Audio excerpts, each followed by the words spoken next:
भगवान कहते हैं माँ यद मन भटकता है तो हमें कुछ बातों का ध्यान रखना चाहिए। किन बातों का? बोले हमें मन क्यों भटकता है इस पे विचार करना चाहिए। अब मैं आपको बताता हूं मन क्यों भटकता है।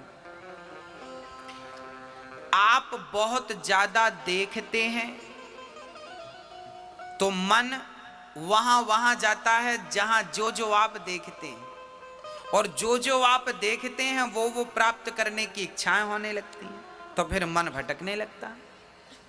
दूसरी बात, आप बहुत ज्यादा सुनते हैं इसके बारे में उसके बारे में, ये बात वो बात, तो फिर वो बात आप अकेले हैं तो गूंजती रहती। आज फलाने ने ये कहा, आज फलाने ने ये कहा, आज ऐसा कहा, ऐसा हो जाता तो ऐसा कर लेते, ऐसा कर लेते तो ऐसा हो जाता। ये मन भटकने लगा। आपका मन जरूरत से ज्यादा भटकने लगता है, अधिक भटकता है आपका मन। अब मन को शांत कैसे करें? बोले मन को शांत करने के हम उपाय बता रहे हैं। मन को शांत करने के कुछ उपाय हैं। पहला उपाय, अधिक से अधिक भगवान की कथाएं सुनिए।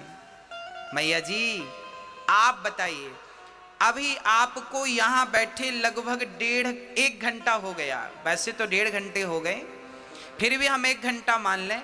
आपको यहां बैठे लगभग 1 घंटे हो गए। अब आप बताओ, इस 1 घंटा में क्या आप में से किसी का भी मन भटका? आप अपनी बात करिए और प्रत्यक्ष बात करिए, सबूत के साथ बात करिए, प्रमाण के साथ बात करिए। आप यहां 1 घंटे से बैठे हैं, इस 1 घंटे में आप में से किसी का मन भटका? हाँ या ना? नहीं भटका? तो देखिए, ये बात, इस बात का सबूत है कि भगवान की कथा यदि हम नित्य सुनना शुरू करें तो मन का भटकाव धीरे धीरे समाप्त हो जाएगा। मन का भटकना मिटेगा तो भगवान की कथा से मिटेगा। ये पहली बात। अब प्रश्न दूसरा, अब कथाएं रोज रोज तो होंगी नहीं, तो फिर क्या करेंगे? बोले जब कथाएं हों तो कथाएं सुने, और जब कथाएं ना हों तो कीर्तन करें। बैठ जाएं घर में, मंदिर में, कहीं भी, और कीर्तन करें। श्री कृष्ण गोविंद हरे मुरारी, हे नाथ नारायण बा, श्रीमन नारायण नारायण नारायण। हाँ, कीर्तन करिए। श्रीमन नारायण नारायण नारायण, श्रीमन नारायण। पहली बात है कथा सुनिए, और दूसरी बात कीर्तन करिए। काम करते रहना और नाम जपते रहना। अब जैसे हमारी माताएं सुबह सुबह बच्चों को टिफिन बनाती हैं, बच्चों को स्कूल भेजती हैं, जैसे आप उठो, आंख खुलते ही कीर्तन करने लग जाओ, श्रीमन नारायण नारायण। नहा रहे हैं तो नहाते जाओ, श्रीमन नारायण नारायण ना। इसके बाद कपड़े पहन रहे हैं, कपड़े पहनिए, कीर्तन। अब बच्चों को, आपने माताएं बच्चों को उठाती हैं, बेटा उठो स्कूल चलना, उठो उठो। बच्चे उठ गए, माँ बच्चे के लिए टिफिन बना रही है, आज पूड़ी और सब्जी बना रही है, तो बढ़िया से आटा गूंथती जाओ और श्रीमन नारायण नारायण नारा, पूड़ी बेलती जाओ, श्रीमन नारायण नारायण। अब पूड़ी सेकती जाओ, आलू काटती जाओ, आलू का बढ़िया सब्जी बनाती जाओ, जो बना रही हो, लौकी आलू की, जो भी, गोभी आलू की सब्जी बनाती जाओ, श्रीमन नारायण। ये सब्जी बन रही, सब्जी भी बन जाएगी और कीर्तन भी हो जाएगा, रोटी पूड़ी भी बन जाएगी। और तब तक पति ने आवाज लगाई, जरा चाय लाओ। अब चाय बना रही है पत्नी, बढ़िया चाय चढ़ा दी आपने, पानी डाल दिया, दूध डाल दिया, श्रीमन नारायण नारायण। चाय पक रही है, आप मन में कीर्तन चल रहा। हाँ, कीर्तन। तब तक बहू, तब तक ससुर जी ने आवाज लगाई, बहू चश्मा नहीं मिल रहा बेटा। अब बहू दौड़ी दौड़ी गई, वो चश्मा ढूंढ रही है, तो चश्मा ढूंढो, श्रीमन नारायण नारायण नारायण। भाई आपका शरीर व्यस्त होता है, मुंह कहीं व्यस्त नहीं होता। हाँ या ना? बच्चों को टिफिन बनाने में शरीर व्यस्त होता है क्या? मुंह व्यस्त होता है? चाय बनाने में मुंह व्यस्त होता है क्या? तो मुंह का सदुपयोग करिए, कीर्तन करिए, काम करते रहिए। और यही है कलयुग में भक्ति, इसी को भक्ति कहते हैं। इससे बड़ी कोई भक्ति नहीं है। और ये पुरुषगण आप भी दुकान पर बैठो, कोई ग्राहक आए तो आइए राम जी, आइए श्याम जी, अपनी शब्द शैली बदल लीजिए। हर ग्राहक को, ग्राहक तो वैसे भी भगवान होता है, तो ग्राहक को आइए राम जी, आइए श्याम जी, आइए कन्हैया जी, क्या चाहिए, आइए राधा रानी, आइए, सारा काम करो। पर हर पल कोई नहीं है तो कीर्तन श्रीमन नारायण नारायण ना। किसान लोग खेती कर रहे हैं, कुदाड़ी फावड़ा चला रहे हैं, ट्रैक्टर चला रहे हैं, बुवाई कटाई जुताई जो कर रहे हो सब करो, पर काम करते समय, ट्रैक्टर चलाते समय आपका मुंह व्यस्त होता है क्या? कटाई और जुताई करते समय मुंह व्यस्त होता है क्या? अरे भाई मुंह से नारायण नारायण कहते जाओ। भगवान ये नहीं कहते कि तुम बैठ के आधा घंटा मेरा जाप करो ना, भगवान ये नहीं कहते तुम माला लेके जाप करो, भगवान ये कहते हैं कि तुम काम बराबर करो। कर्मण्येवाधिकारस्ते, तू कर्म कर, पर काम को करते समय मुझे भूल मत जाना। प्रार्थना करते रहो कि हे नाथ मैं आपको कभी भूलूं नहीं। एक बार बोले सभी लोग, हे नाथ हम आपको कभी भूले नहीं, हे कृष्ण मैं आपको कभी भूलूं नहीं, हे नाथ मैं आपको कभी भूलूं नहीं। हर हाल में भगवान का चिंतन करते रहिए, उन्हें भूलिए मत। बस आदत बुरी सुधार लो, हो गया भजन। यही तो भजन है, अलग से कुछ करना नहीं है आपको। तो मन को वश में करने के हमने कितने उपाय बताए, बताइए आप। मैया जी, ओ मैया, ओ मेरी माँ, कितने उपाय बताए हमने, बताओ। मन को वश में करने के कितने उपाय बताए, कौन कौन से? मैया आप बताओ कौन कौन से उपाय बताए। मैया आप बताओ, आप आगे बैठियो, सबसे आगे आप बताइए कौन कौन से उपाय बताए। हाँ आप ही बताइए। पहला उपाय क्या था? नहीं सुना आपने? नहीं सुना? नहीं सुना आपने? कौन सा बताइए। मैया आप बताइए, आप चश्मा लगाए बैठी हैं, दूसरा उपाय बताइए, बताइए क्या बताया हमने? दूसरा क्या उपाय बताया मन को वश में करने का? हाँ लो, तुरंत का तुरंत याद नहीं है, घर जाके पता नहीं क्या याद रहेगा। इसलिए कहते हैं बात को जरा ध्यान से सुनिए, मन को पूर्ण रूप से लगाइए, है ना।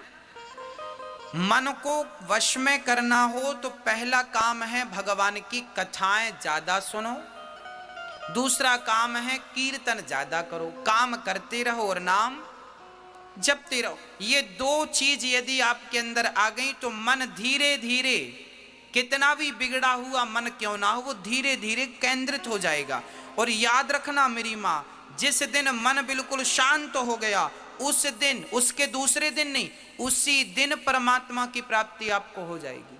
मैं आपको एक छोटा सा एग्जाम्पल देख के समझाता हूं। यदि सुई हिल रही है तो क्या हिलती हुई सुई में कोई धागा डाल सकता है?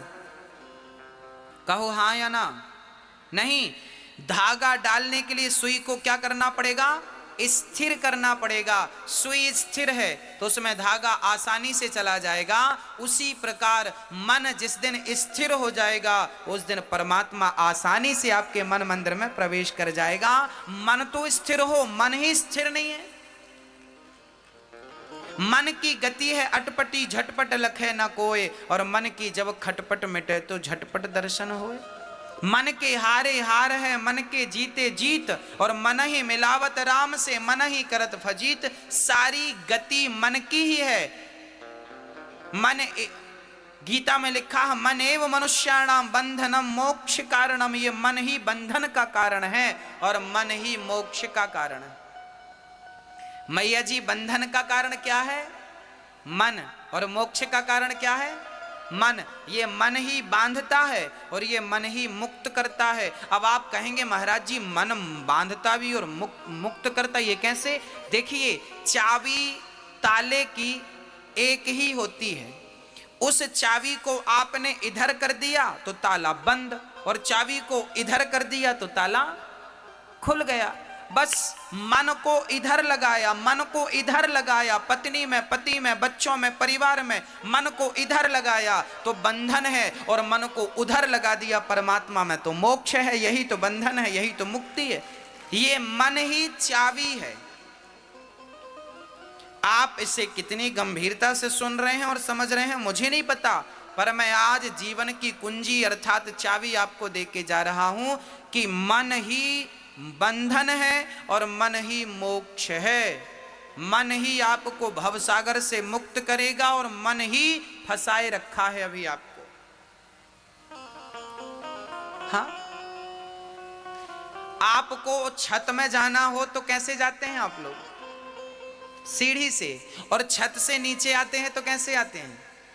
सीढ़ी ही ऊपर ले जाती है और सीढ़ी ही नीचे लाती है। ये मन सीढ़ी है, ये मन भगवान में लगाओगे तो ये मन ऊपर ले जाएगा, और मन संसार के विषयों में लगाओगे ना तो मन नीचे गड्ढे में लाके डाल देगा।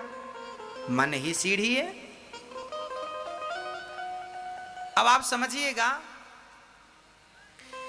ये जो मन है इसे शांत कैसे किया जाए? कथा और कीर्तन से शांत किया जा सकता है। अब मैं मन की कितनी विकृतियां हैं मैं उन पर प्रकाश डालता हूं। अच्छा मैया जी ये बताओ, आपके दुख का कारण क्या है? बताइए। आप कहती हो ना महाराज जी हम बड़े दुखी हैं, हम बड़े परेशान हैं, हमारे साथ ये हो रहा है, हमारे साथ। आपके दुख का कारण क्या है? जोर से बोलो। आपके दुख का कारण है मन। क्या कारण है? अब आपको स्पष्ट करके बताऊं दुख का कारण मन कैसे है। आइए समझते हैं, बहुत गंभीरता से समझिएगा। आज मैं मन से जुड़ी हर चीज पर प्रकाश डालूंगा ताकि मन को लेके जितने भी डाउट हैं आपके भीतर वो क्लियर हो जाए, संदेह समाप्त हो जाए मन को लेकर। और मन बहुत बड़ी चीज है, समझिएगा। अच्छा एक बात बताइए, हमारी माताएं इतना सा पेंडल सोने का पहने गले पे, उसे भी मंगलसूत्र कहते हैं। और माताओं से कहो क्यों इतने से पेंडल से तुम खुश हो? नहीं, मन कहता है इतना बड़ा हो, कम से कम 4 लोगों को दिखे तो कि हमारे गले पे कुछ है। तो बताइए, आप इतना सा सोने का पेंडल पहनोगी तो भी सुहागिन रहोगी, पर इतना बड़ा होना चाहिए, ये किसकी इच्छा है? किसकी इच्छा है? मन की इच्छा है। अरे 100, 150, 200 रुपए की साड़ी पहन लोगी ना तो आपका शरीर ढक जाएगा, पर कम से कम 1000 रुपए की हो, ये किसकी इच्छा है? मन की। हाँ, आपका गुजारा तो छोटी सी गाड़ी से भी हो जाता है, पर बड़ी कार हो, किसकी इच्छा है? अरे गुजारा तो छोटे से घर में भी हो जाता है, पर बड़ा आलीशान बंगला हो, ये किसकी इच्छा है?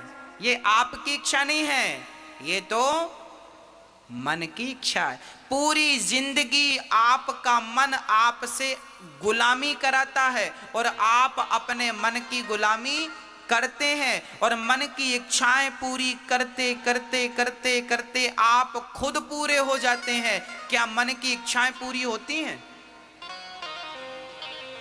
आज तक के इतिहास में किसी के मन की इच्छाएं पूरी भई? क्या रावण के मन की हो सकी? क्या कंस के मन की हो सकी? क्या सिकंदर के मन की हो सकी? हाँ, याद रखना भक्तों, एक होती है जरूरत और एक होती है इच्छा। जरूरत हमारी क्या है मेरी मां? रोटी, कपड़ा, मकान और शिक्षा। ये हमारी क्या है? ये क्या है हमारी? ये हमारी जरूरत है। रोटी, कपड़ा, मकान, शिक्षा हमारी जरूरत है, पर हमारी गाड़ी हो, बंगला हो, नाम हो, पद हो, प्रतिष्ठा हो, खेती हो, बाड़ी हो, ये क्या है? ये जरूरत नहीं है, ये तो इच्छा है और जरूरत तो भिखारियों की पूरी हो जाती है, और इच्छाएं तो बड़े बड़े राजा महाराजाओं की पूरी नहीं होती। इसलिए जिंदगी जरूरत के हिसाब से होनी चाहिए, इच्छाओं के हिसाब से। जिंदगी में जरूरत तो हो मेरी मां, पर जिंदगी में इच्छाएं ना हो। आप जरूरत में और इच्छा में अंतर समझ रहे हैं कि नहीं? मैं जरूरत और इच्छा में अंतर बोल रहा हूं। जरूरत है रोटी कपड़ा मकान शिक्षा, और इच्छा तो फिर इच्छाएं तो पूरी होंगी नहीं आपकी। आज आप सरपंच बन जाओ तो आपकी इच्छा होगी हम ये मंत्री बन जाएं, तो फिर मुख्यमंत्री बन जाएं, तो फिर प्रधानमंत्री बन जाएं, तो ये इच्छाएं बढ़ती जाएंगी बढ़ती जाएंगी बढ़ती जाएंगी, किसी की पूरी नहीं भई तो आप और हम कहीं के नहीं हैं।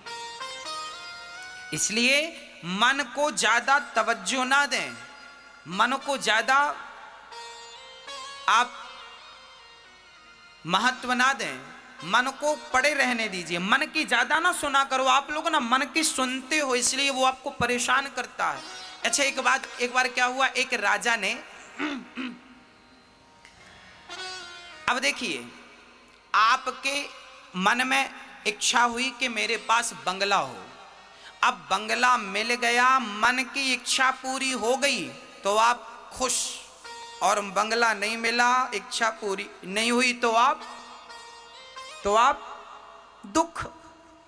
सुख और दुख कहीं बाहर से नहीं आते, मन की इच्छाएं पूरी हो जाना ही सुख है, और मन की इच्छाएं पूरी ना होना ही दुख। सबके साथ स्त्रियों की इच्छा है कि मेरे गले पे बड़ा हार हो, मिल गया तो खुश, और नहीं मिला तो दुख। पुरुष की इच्छा है मेरी खेती बाड़ी हो, मेरा नाम हो गया खुश, नहीं हुआ दुख। एक छोटी सी बच्ची रो रही थी, पापा मोबाइल दिला दो। पापा ने मोबाइल दिला दिया तो खुश, और नहीं दिलाया तो दुख। तो सुख और दुख आपकी इच्छाओं पर निर्भर हुआ कि नहीं? इच्छाओं से उत्पन्न हुआ ना। सुख और दुख कहीं भी बाहर से नहीं आता, आपकी इच्छा ही सुख को जन्म देती है, और आपकी इच्छा ही आपके दुख को जन्म देती है। इसलिए सुख दुख यदि जन्म लेते हैं तो मन से, इसलिए मन में ज्यादा इच्छाएं ना रखिए। जिनकी इच्छाएं कम है वो लोग बहुत सुखी हैं, और जिनकी इच्छाएं ज्यादा हैं वो आज बहुत दुखी हैं। आपके दुख का कारण क्या है? जोर से बोलो। आपके दुख का कारण क्या है? आपका मन और आपके मन की इच्छाएं। आपकी जरूरत से ज्यादा इच्छाएं आपको क्या देती हैं? क्या देती हैं? दुख देती हैं। एक राजा थे, उन्होंने एक बकरे को खड़ा किया और नगर में डिंडोरा पीटा कि जो बंदा इस बकरे का पेट भरेगा उसे हम इनाम देंगे। इनाम क्या देंगे? बोले अपना आधा राज्य उसे इनाम में दे देंगे। शर्त क्या है? बकरे का पेट भरना है। अब बताइए, क्या बकरे का पेट भरना कोई कठिन बात थी? लोग ले गए, महाराज जी हम लाते हैं। दिन भर जंगल में हरी हरी घास खिलाई, शाम को पेट भर गया, बकरा बिल्कुल खिल गया, लाकर खड़ा किया। राजा साहब बकरे का पेट भर गया, आधा राज्य दो। राजा ने कहा मैं पहले चेक तो करूं कि पेट भरा कि नहीं। तो हरी हरी घास राजा ने उठाकर उसके सामने डाला कि पेट भरा होगा तो नहीं खाएगा, और नहीं भरा होगा तो। अब बकरे को जैसे ही राजा ने घास डाला तो बकरा खाना शुरू किया।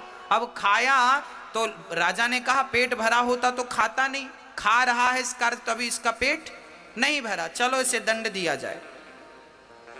ऐसे करते करते महीनों बीत गए।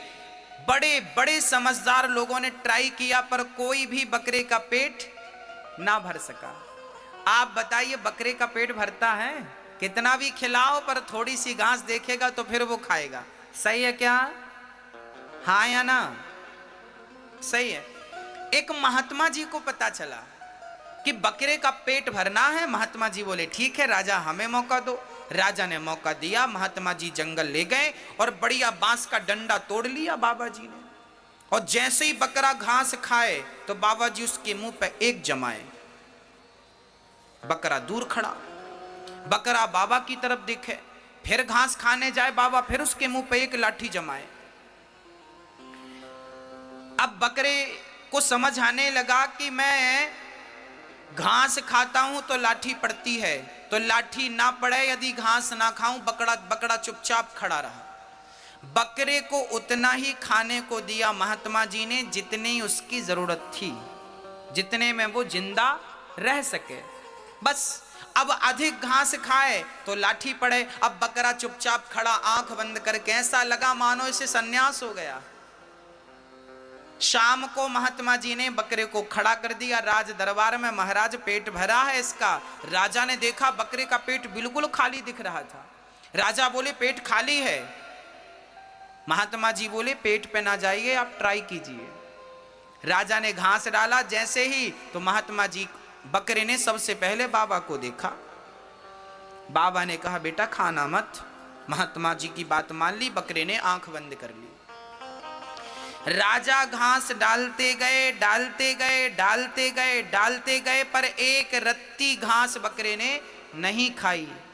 राजा चरणों में गिर पड़े, महात्मा जी ये कैसा पेट भर दिया आपने। महात्मा जी बोले बेटा जैसे बकरे का पेट कभी नहीं भर सकते आप, ऐसे इस मन का पेट कभी नहीं भर सकते आप। ये मन ही बकरा है। जैसे हमने बकरे के मुंह पे लाठियां मारी तो इसने खाना पीना बंद किया, ऐसे ही आप भी अपने मन में संयम की लाठियां मारिए। देखना इंद्रियों के न घोड़े बढ़े, इनमें संयम के हरदम कोड़े पड़े। इनको रथ के सुमार्ग लगाते चलो और मन से गोविंद गोपाल गाते चलो। संयम जानते हैं ना, मेरी इच्छा हो रही है कि मैं रसगुल्ला खाऊं, परंतु इच्छा तो हो रही है, पर मैं बोलूं ना मैं नहीं खाऊंगा क्योंकि ये नुकसानदायक है।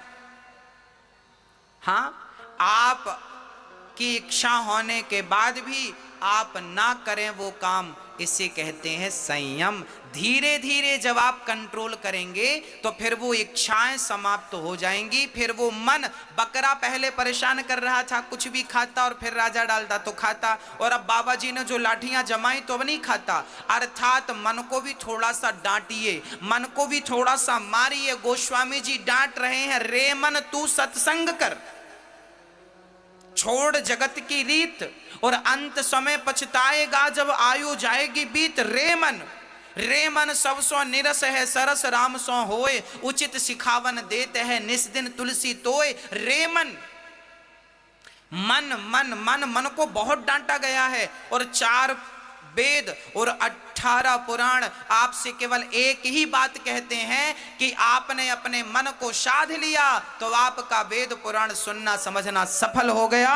और मन कंट्रोल ना कर सके तो सब कुछ करने के बाद भी आपने मन को कंट्रोल नहीं किया तो सब बेकार। इसलिए गोस्वामी जी कहते हैं कि निर्मल मन जन सो मोहि पावा, और मोहि कपट छल छिद्र ना भावा। भगवान को कौन सा मन पसंद है मेरी मां? बोले निर्मल मन जन, जिसका मन स्वच्छ हो गया है, निर्मल हो गया है, निष्कलंक निष्कपट हो गया है, उसके मन को परमात्मा स्वीकार कर लेते हैं। और जिसके मन में राग है, द्वेष है, छल है, कपट है, कुछ भी भरा है गंदा, भगवान कहते हैं अभी ये योग्य नहीं हुआ,